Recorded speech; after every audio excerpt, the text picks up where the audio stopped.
substance? What would be the definition of a pure substance?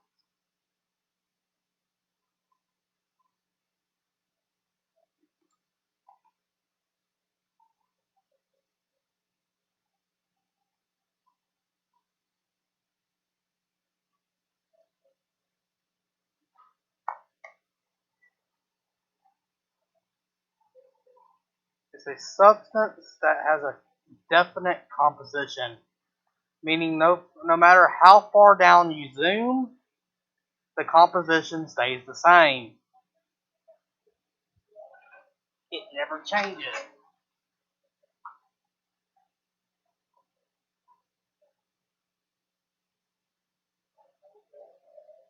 So water as pure substance? Water is a pure substance because as you zoom into it, all you see is water. Is salt water a pure substance? No. You can zoom down, eventually you'll find salt and water, and they're not the same substance. So what are examples of pure substance? You already said element. What's some other pure substances? Atoms. What else?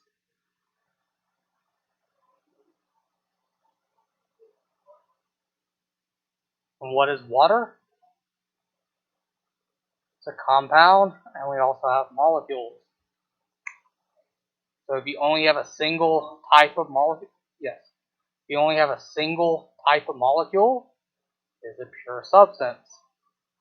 So if your only substance is the same molecule, it's a pure substance. If it's not a pure substance, then it's what? Mixture. So what are atoms? Pure substance. Smallest unit of matter.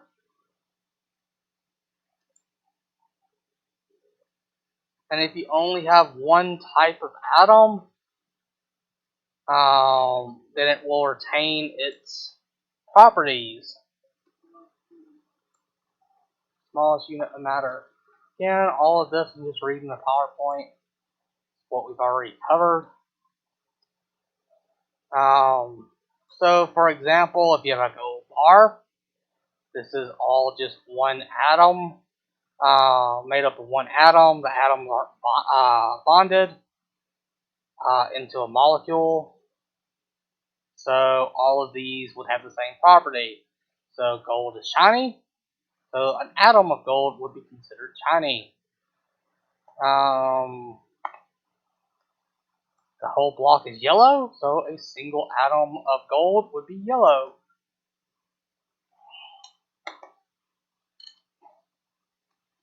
Elements are made up of only one type of atom, and they cannot be broken down into any simpler substance. Lead, gold, chlorine. So the only thing in it is just one type of atom. It's considered an element.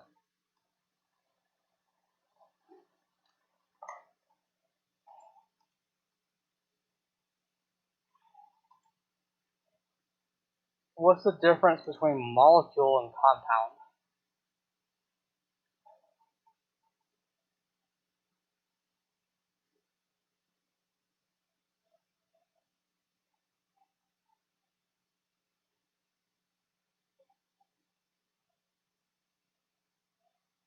So what's the difference between a molecule and a compound? What is a molecule?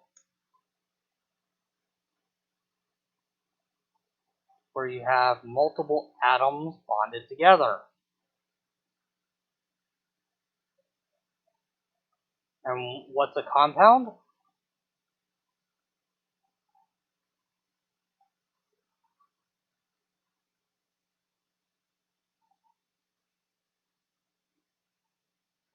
Compound is multiple atoms bonded together. But there's an exception. It has to have at least two different types of atoms. So H2 is a molecule, And sugar is a molecule too. We have multiple atoms bonded together in each. However, H2 is not a compound because the only type of atom involved is hydrogen. Sugar is a molecule, but it's also a compound because we have different atoms. We have carbon atoms, oxygen atoms, and hydrogen atoms. All compounds are molecules, but not all molecules are compounds.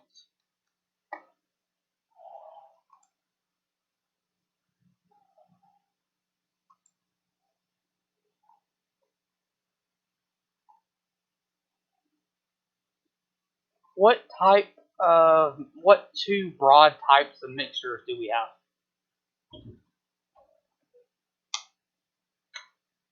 Homogeneous and heterogeneous.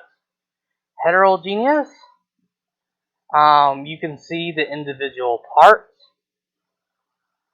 Homogeneous mixture, also known as a solution, it's uniform throughout.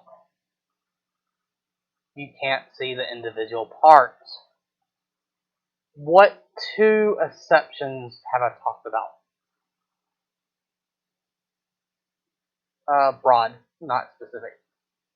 What is milk? It's a type of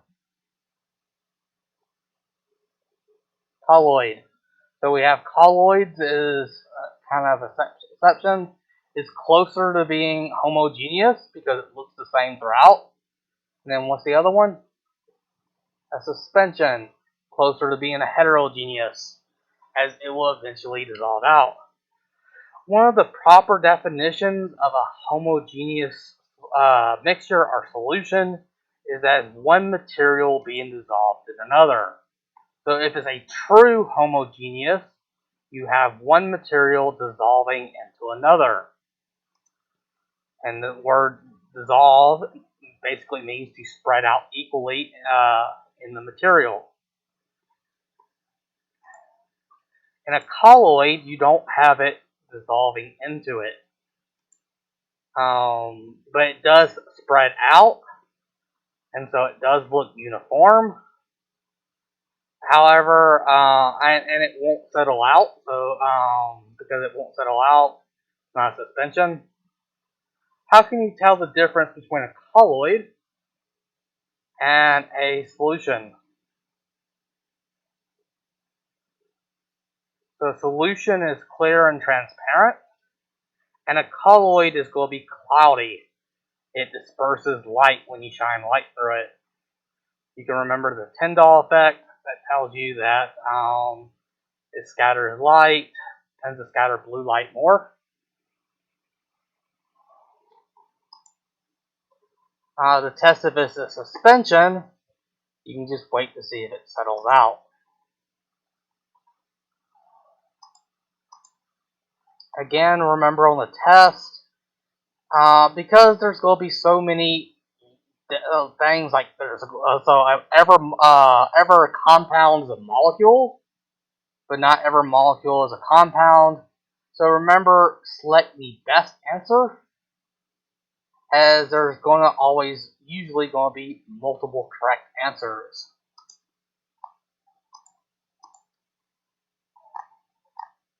Like water, you could say it's a molecule. It is a molecule of H2O, but it's also a compound.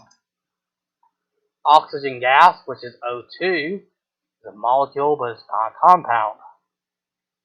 So obviously don't put any wrong answers, but if there's two answers that are correct, choose the better or more specific of the two.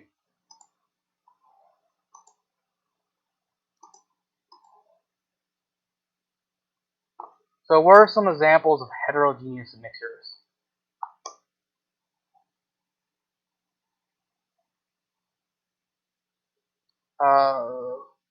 Be more specific in when saying milk. Again, pasteurize, you're using that word wrong. What does pasteurize mean?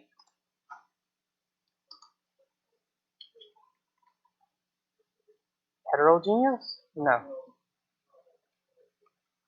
So fresh milk from a cow. But what does pasteurize mean?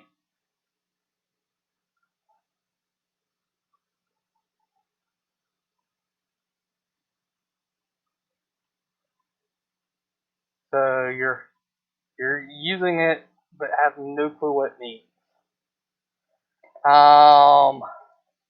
Pasteurize means you just heat it up to eliminate pathogens. So when you boil your water before you drink it to make sure it's safe, you're pasteurizing your water. That's all pasteurization means, is they heat milk up to below the boiling point and let it sit there, and bacteria can't survive at these high temperatures, and then they cool it off and put it in a refrigerator. Pasteurize just means heats it up. If you were to pasteurize fresh milk, it would still separate into cream and fat and liquid. It does nothing to the chemistry or to the nature of it. Store-bought milk, they basically put it in a blender to chop up the fat molecules so they're small enough to stay as a colloid. But again, pasteurization just means you heat it up to kill bacteria.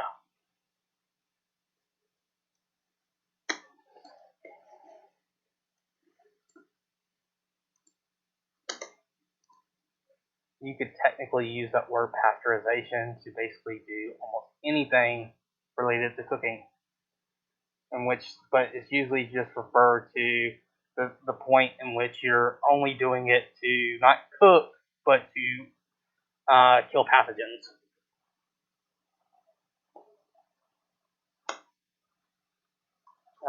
Let's see. So what are some examples of heterogeneous? So fresh milk from a cow would separate out. What are some other examples?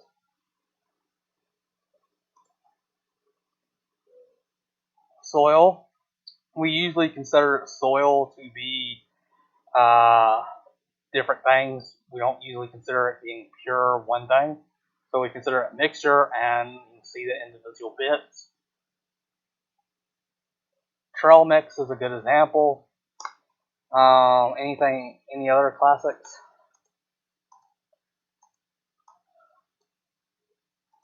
Salad dressing. Oil and water don't mix, so they'll separate out.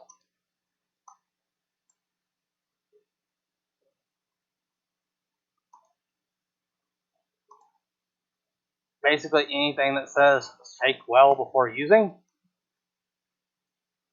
Note that when you shake it up and you do force it to mix, you temporarily create a suspension that will settle out and become a heterogeneous mixture.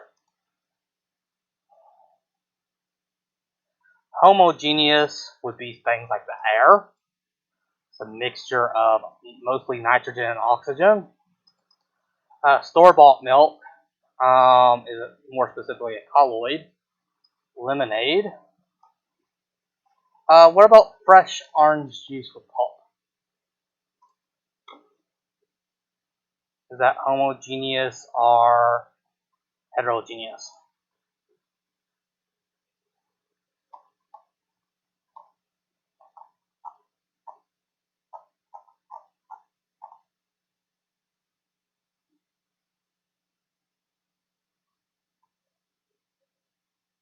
Can you see the individual parts? Can you see the liquid and the pulp? Then it's a heterogeneous mixture. The pulp hasn't dissolved and distributed itself equally. If it has pulp, that means you have individual parts. So fresh orange juice with pulp still in it would be a heterogeneous mixture.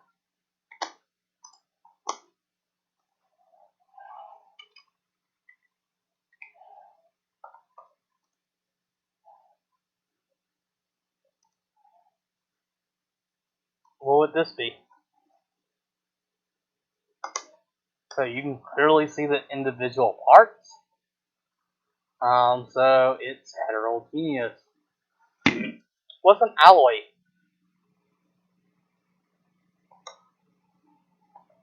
So a mixture of two metals. Can you tell which two metals it is? Can you clearly see two different metals in it? Generally, no. So that means it's a homogeneous mixture. Another name for a homogeneous mixture is solution.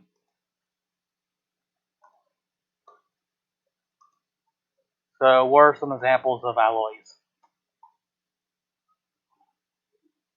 Bronze, brass, gold rings usually contain an alloy of copper and gold, and some other metals too. Let's see what some. Those are the two most common.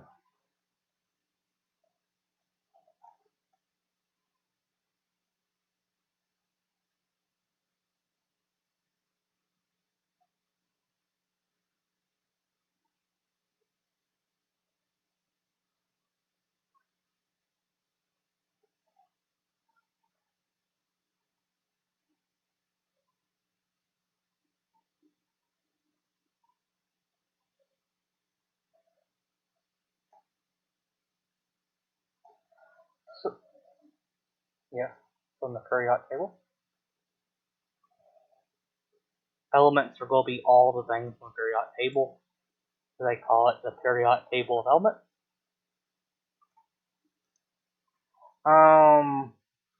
So does water have the same properties as oxygen and hydrogen?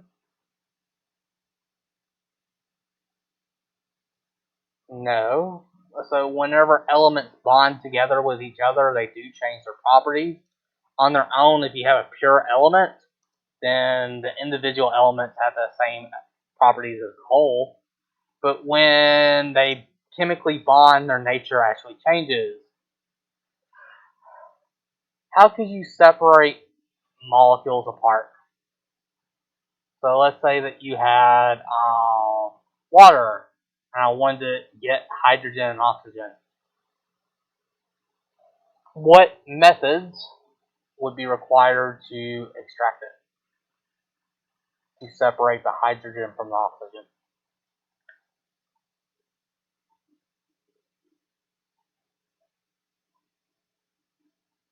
I think I hear it. No, definitely can't boil it. That just makes steam. Steam is still H2O. Chemical process. It requires chemistry to do. So let's look at mixtures. How can you separate mixtures apart? Physical means. So how could you separate, for example, let's say you had a gold ring. How could you, and it's part gold, part copper. How could you break it apart? Yes. So you can heat it up to one of a melting point while keeping the other one solid, and gold would come out. That is not the way they do. They actually separate it. Chemical means is way better. Some acids will dissolve copper but not gold, so put a gold ring in. Technically, what they do is they do the opposite. Some chemicals will dissolve gold, but let the copper stay as it is, and so they'll dissolve all the gold and then through some chemistry bring it back into a solid. But theoretically, if it's a mixture, there is a physical process you can separate it without using any chemistry. Might be difficult, but boiling, melting point, stuff like that is one way to separate it. So if it's a molecule, the only possible way is chemical. If it's a mixture, there is a physical means. So for example, salt water, you could boil away the water and be left with the salt. So this tells you it's a mixture and not a pure substance. So a pure substance has to be only chemical. If you had a very, very small filter where you could technically filter the salt off because salt is larger than H2O. So if you had a very, very clean, good filter, only water would be able to pass through it, and the larger molecules would not.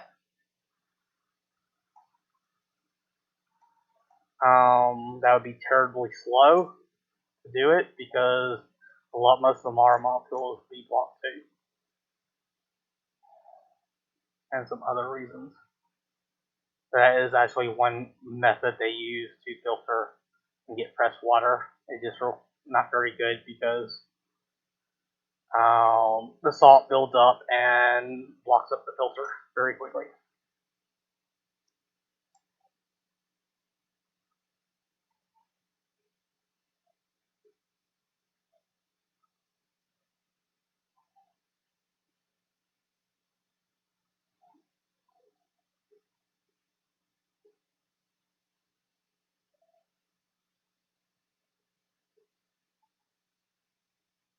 So what are some examples of colloids?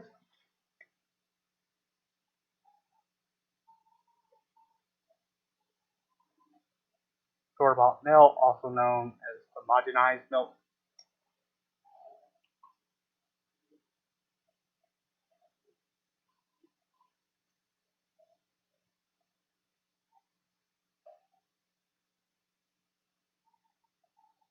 What is the universal solvent? What is the phrase? Yes, it's water. What does the phrase "like dissolves like" mean? Like dissolves like.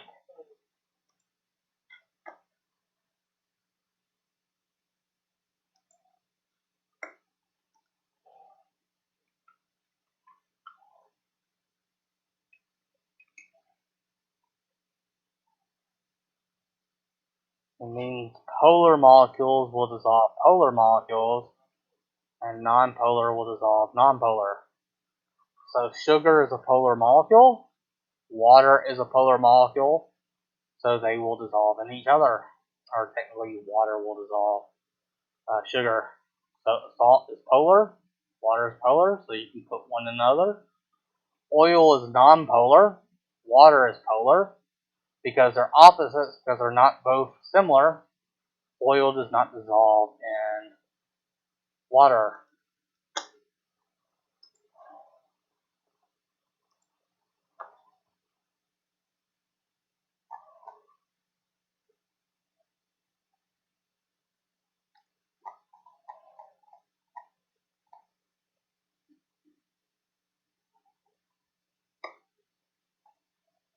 What is whipped cream?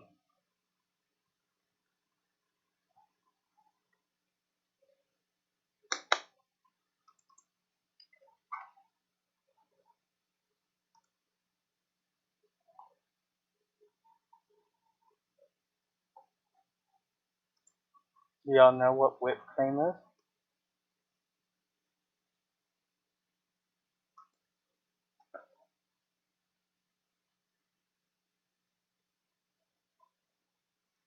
If a can of whipped cream. So after you spray some whipped cream, what happens to it immediately after you spray it?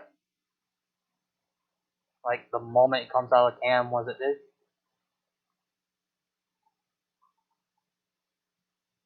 Have you ever used whipped cream?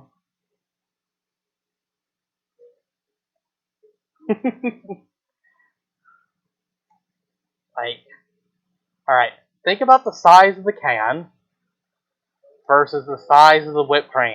Expand. There you go. You might know that inside of whipped cream is highly pressurized, and we see a volume changing. So you have something at high pressure, and its volume is changing. What did we learn earlier in the year? Changes with volume when pressure changes?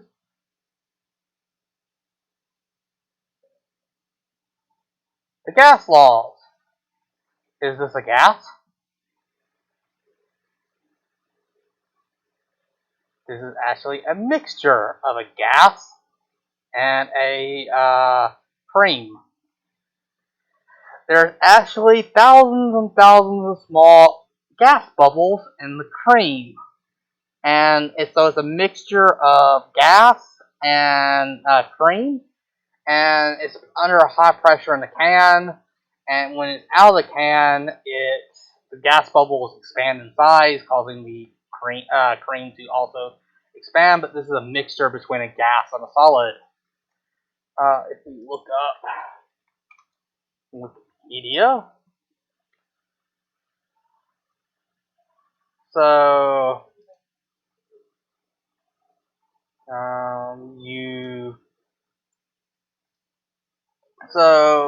one, you should never trust Wikipedia. You always should fact check it. So whipped cream is a cream that is whipped or by the expansion of a dissolved gas, forming a colloid. So it's iffy on whether or not you can call it whipped cream a suspension or a colloid. I guess it's closer to being a colloid. I would originally put it depending on the temperature. Because have you ever left whipped cream and had it get to like higher temperatures, like in a real hot room? What, like melts? It's not melting. It's so suspension. What happens with the suspension? Over time, the thing that's being suspended falls out of solution. So we have a gas dissolved, or not dissolved. We have a gas suspended. So the gas is falling or coming out of it, and what's left is this material, the cream. So the cream is technically a liquid, but when it's suspended by the gas bubbles, it forms this somewhat solid. It's not really a solid. It's not really a liquid. So you could argue that whipped cream is a suspension. It depends on temperature. Room temperature, like when you put it on a pie, usually you keep the pie cold, and so the gas bubbles don't come out. And if it doesn't come out, it's considered a colloid. If you heat the temperature up, the size of the particles get bigger. And remember that suspension is when the particles are big enough to come out of suspension. If it's at low enough temperature, the gas bubbles stay small enough for it to be a colloid.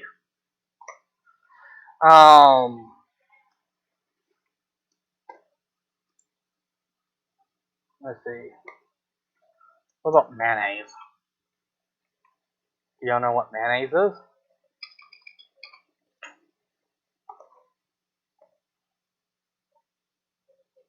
Do you know how to make mayonnaise? That was the key right there. So it's oil-based. Oil is nonpolar. And it has egg yolk and a lot of other stuff, which most organic other than fat is nonpolar, fat is oil. But most of the other stuff is polar. So you have polar and nonpolar mixed together, so it can't dissolve into it.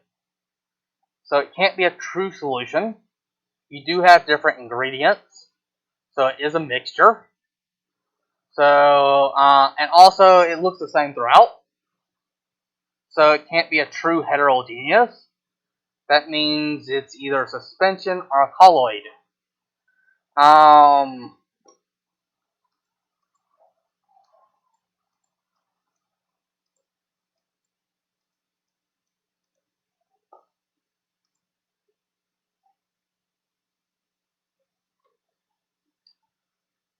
If it's a true solution, you can also shine light through it. You obviously can't. And if it's true heterogeneous, you'd be able to look at the individual parts, which sometimes, depending on how well it's made, you can. What about gelatin, pure gelatin?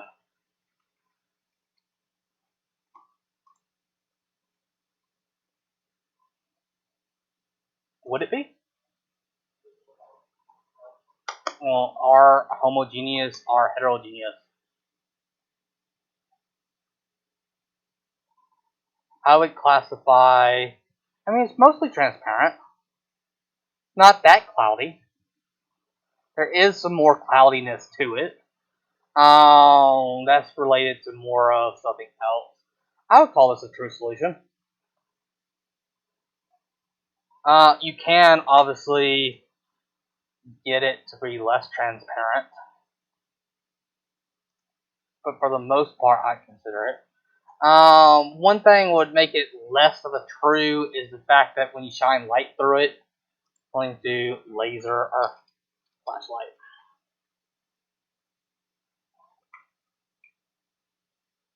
Hardly misspelled. So you can see the laser beam in the gelatin, which is something you can't see in a true solution. Remember the Tyndall effect says that scatters light. So it's not quite. And I will say this on the test. Remember, choose the best answer, not the not the correct. There might be. So for example, if I asked you which of these is a colloid, and I gave you homogenized milk or store-bought milk and gelatin, you could argue because you can see a laser and light through this. That this might possibly be a colloid. You could argue this is a colloid.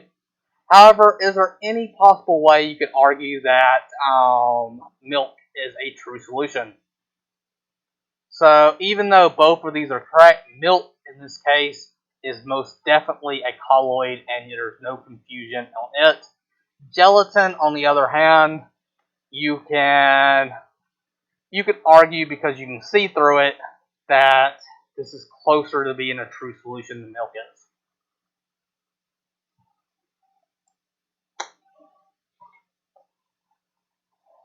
I plan on trying to change the test to eliminate that issue. Mostly because I don't know why, but students tend to immediately look at the first answer they think is correct and circle it without reading anything else. Like, for example, if I asked, what is 2 plus 2 if 2's are actually 3's? People just read 2 plus 2 and put 4 without reading the whole problem.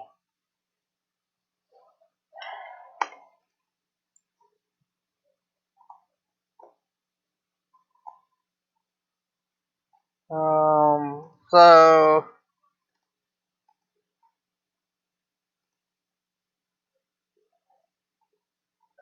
best suggestion is mark out the answers you know are definitely wrong. Because it's always going to come down to two answers. There's usually always, you can always eliminate two answers as being most definitely wrong, with two answers borderline.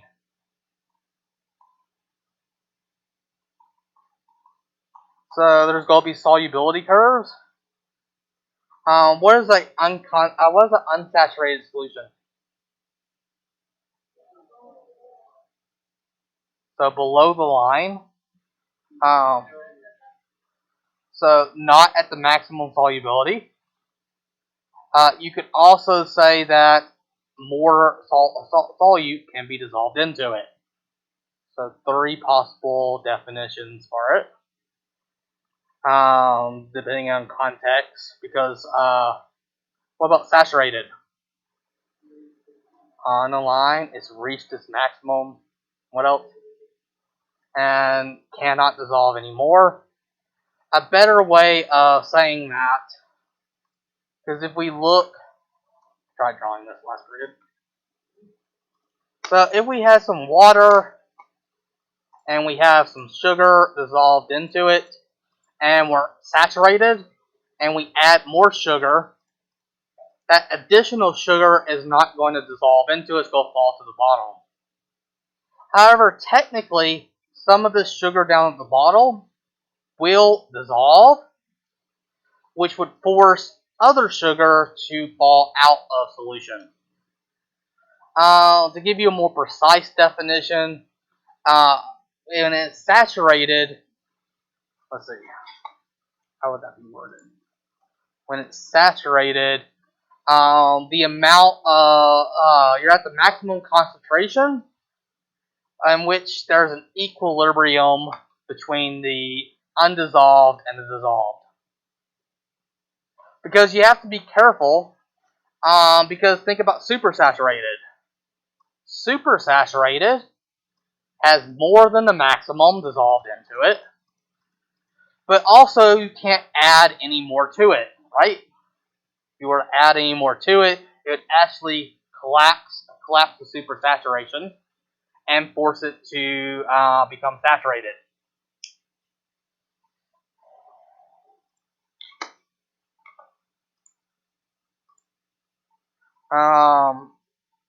So supersaturated is when you get more than what can typically be dissolved to be dissolved. And how can you achieve this?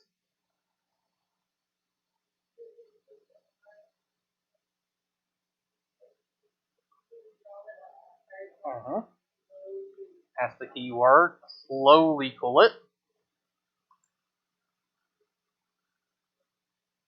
What is the equation for molarity?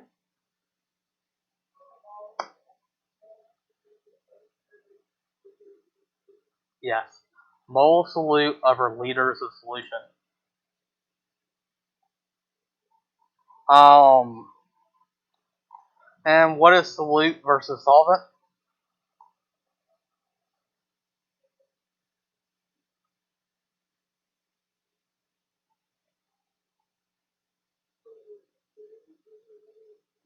Solution. What's the difference between solute and solvent?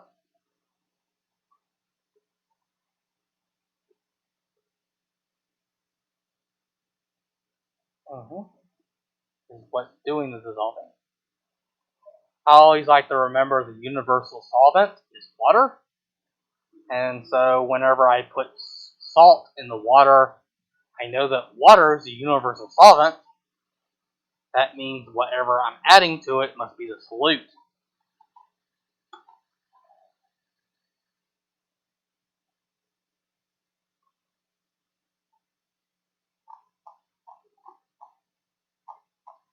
I'm also going to have some solubility curve problems, like the ones we've been doing in the PowerPoint. Do you make sure that, remember the PowerPoint probably have wrong answers?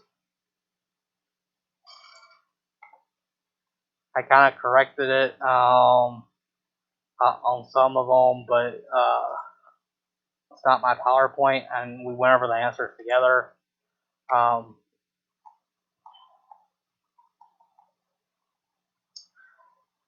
Whenever you look at it and see the answer, you can clearly tell it's wrong because the numbers don't match up to anything.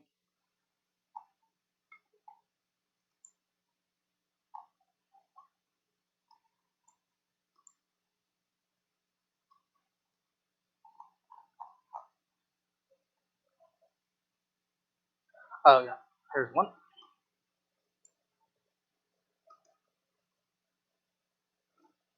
Oh, I think I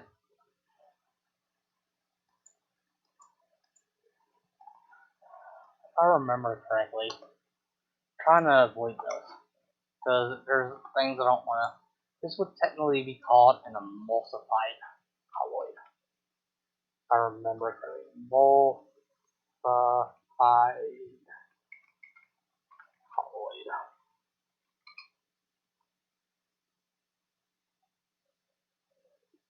Emulsion is a type of colloid combining two liquids that normally don't mix. You don't have to remember this. So an emulsion, so oil and water mixed together, still colloid. Never mind. Butter, mayonnaise.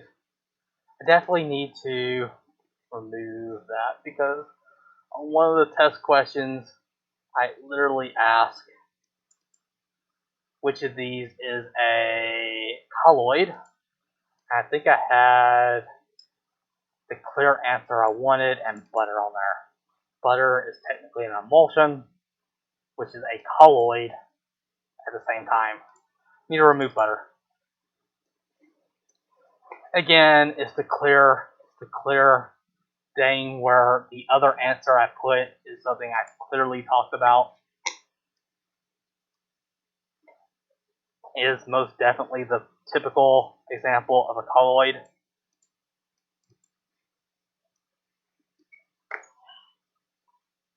At first I was thinking, is emulsion solid? It's not.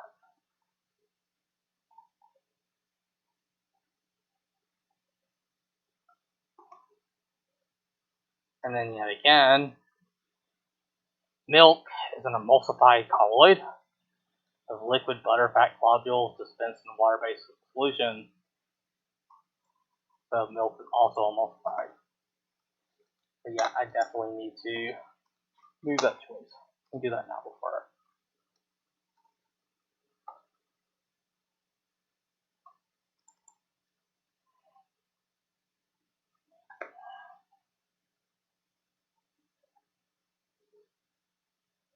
What's a good answer choice?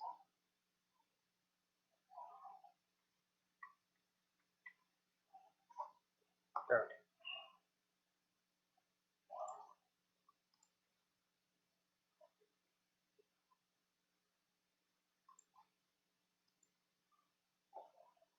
go. Oh, if I want, so have any of y'all have this, the little machine that makes Coke at the house?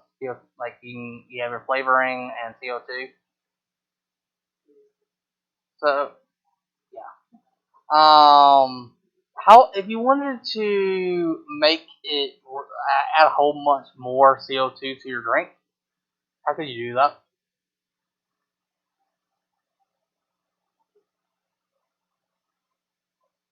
How can I get more CO2 to dissolve? There are two ways you can make CO2 dissolve more. Lower temperature, and what was that?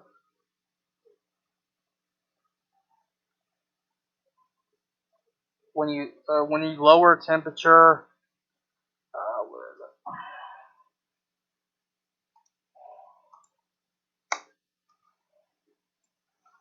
So remember, as temperature decreases,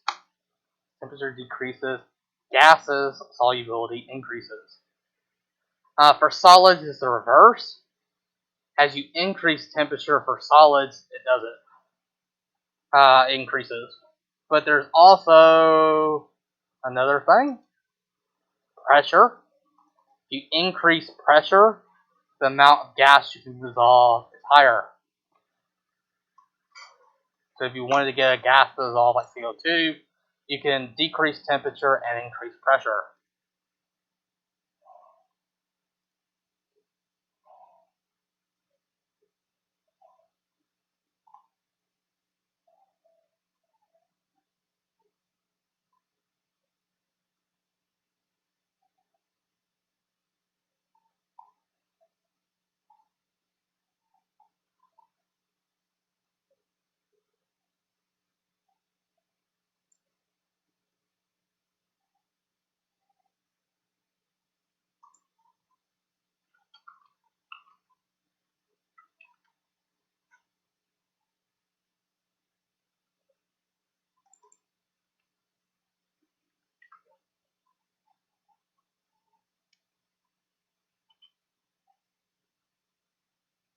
They're doing fresh milk, unprocessed milk.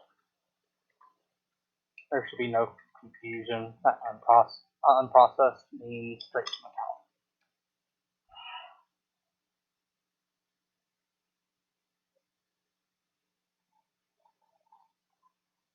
I graded y'all's homework, but because one student hasn't finished it, I don't want to pass it out.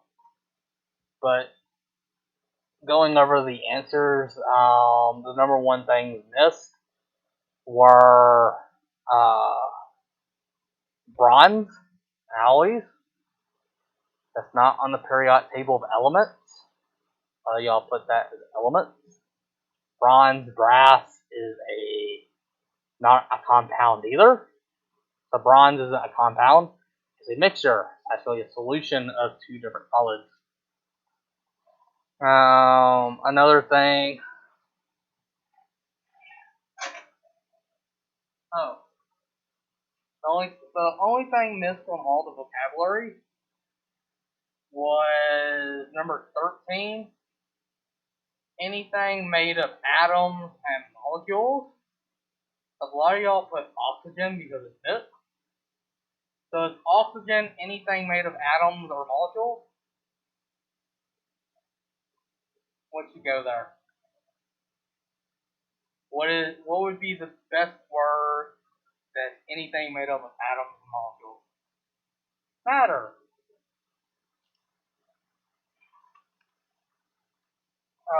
Let's see.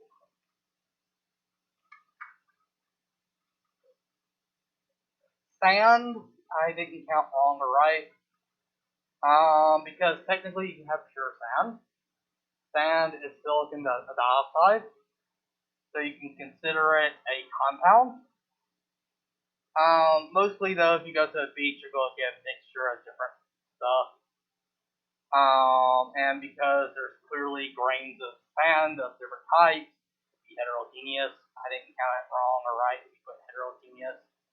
Uh, uh, I would have counted it wrong if you put homogeneous, or if you put it with an element, or if you put it in an atom. I don't think anyone did. Air. Air. This is not pure oxygen. You would die if it's pure oxygen. Also, the world would catch on fire.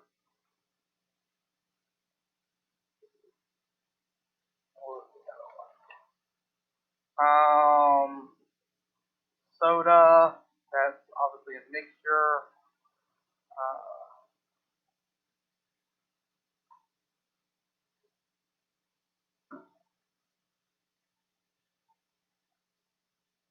Salt water. The mixture of salt and water. Chlorine, which is Cl2.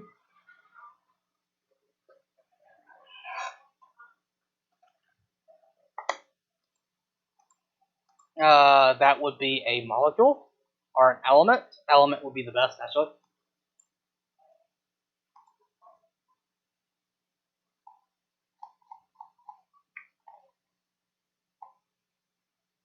That'll be the test tomorrow. Any questions?